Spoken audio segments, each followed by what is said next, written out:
I'm not laughing at it. Alright. So, each of y'all have a flyer and a little audience feedback thing. Just let me know what you think about it, what you think I can improve, anything stood out. Yes, sir. Okay, so. Common question that has kind of a lot of answers is like, what is safe sex? Like, what makes some kind of sex safe versus another? And the two biggest components are if you're using some sort of protection, which would be typically, a male condom is the thing that comes to mind, but there's also female condoms. And then a lot of people will tell you, no, I can't use it. I have a latex allergy, but they come in a plethora of different options. Sheepskin, usually the most popular. And then there also has to be consent, which is a tricky thing to define. There's a lot of different factors that can make it a little bit of a gray area, such as, substances, age. Typically, most people say 2 consenting adults, but how does that factor in y'all? Because legally, y'all aren't adults yet. But someone cannot just straight up can't be given consent if they are, like, obviously not lucid. Their mind is not at its sharpest. Anything they say is completely irrelevant.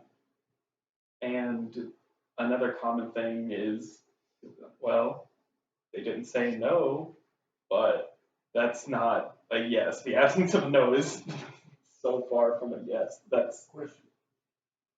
Okay, so say I'm drunk and this girl's drunk. So it's not okay for me to hook up with her? the legality of it is that neither of y'all could give consent. So technically, like legally speaking, neither one of y'all are okay to make that decision.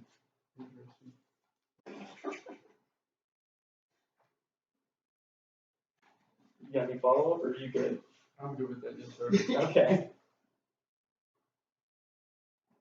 And there's another common misconception was like what makes sex safe regarding like protection and consent.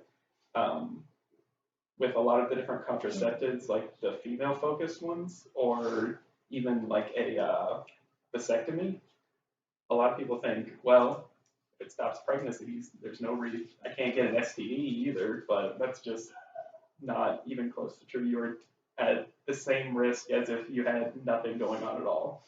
So like the IUDs, the intrauterine devices, all of those just completely irrelevant regarding STDs.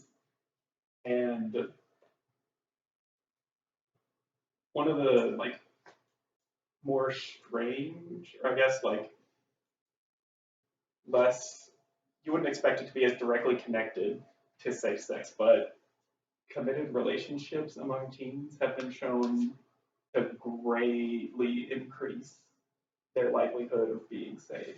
But just because you're not in a committed relationship doesn't mean you can't be. Because, like all of you know, there was the Big Sandy thing a couple years ago.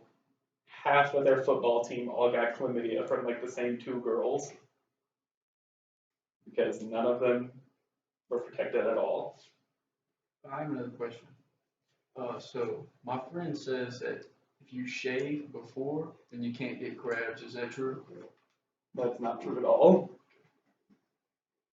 Crabs are just lice, but that attached to, or that got transferred from a different area, and they feed off of the dead skin cells. It really has nothing to do with hair. Yes, sir.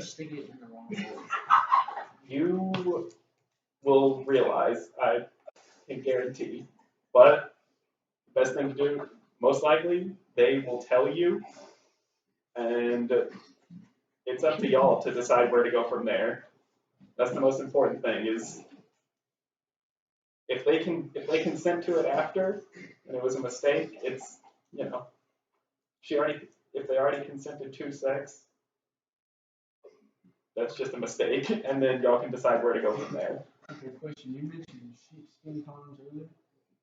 Yes, sir? What if his boyfriend is allergic to sheepskin? Is he also allergic to latex? Yes.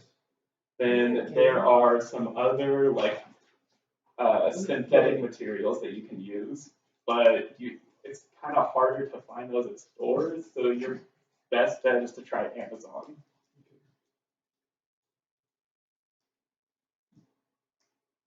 And I know it's kind of like it's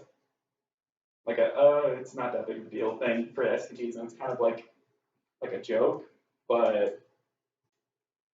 and while it is true that like the big boy STDs like syphilis and herpes are like on the downslope, their occurrence is a lot less likely now than it used to be. But for chlamydia and gonorrhea and the like less big deal ones, their incidence is like 90% higher than it was in 1950. So you're pretty much there's always a risk, no matter who you're with. Okay, I got another question, sir. In your opinion, what is the worst STD? In my personal opinion, it would have to be hepatitis C. What's hepatitis C?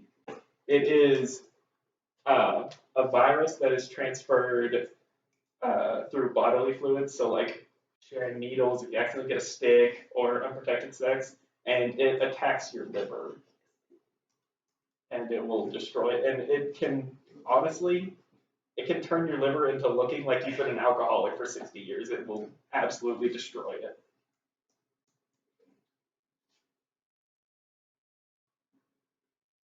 This has been very informative. I'm very glad.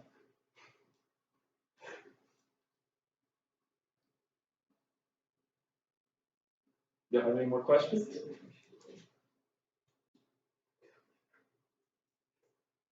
I think I'm good, sir. All right. I'm just going to pick up your feedback things. Y'all keep the flyers. Thank you. Thank you very much. You're welcome. All right. Well, I've been Alec Mahan, nursing student. Happy that y'all let me talk to you. And I've been Willie.